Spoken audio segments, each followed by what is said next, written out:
A quick message for Australia, a country that I called home for 30 plus years, a country that I still consider my second home, a country I love very much.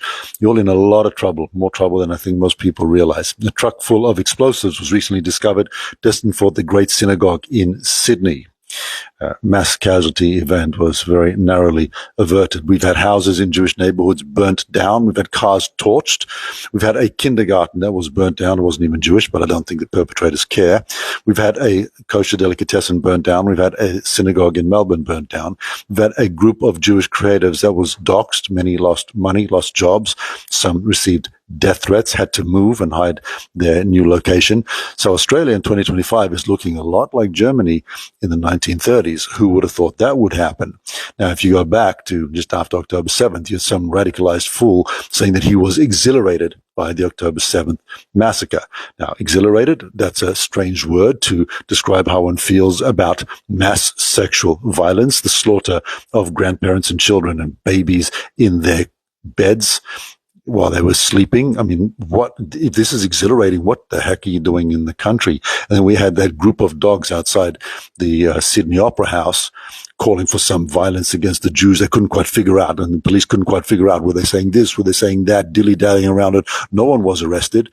So what's actually happened is that the Jewish people have been isolated, alienated, and really abandoned, while you have supported a brutal population of fundamentalist fanatics who have no sense of compassion, no sense of decency and dignity.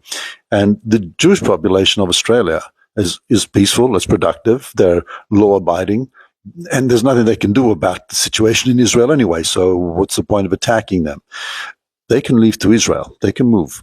Where's everyone else going to go? You're going to end up with a violent society if you don't think that Australia can change. Have a look at Sweden.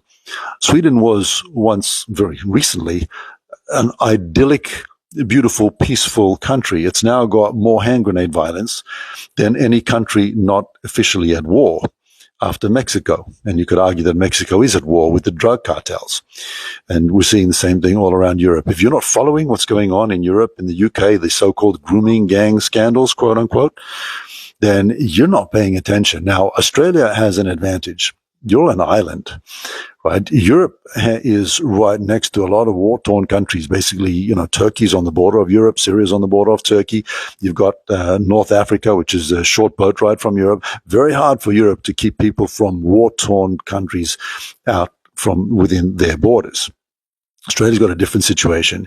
You can control this craziness. You can survive, but you don't have very long right now. If this goes on much longer, then it's going to become exactly like Europe, and Europe's going to become like the Middle East.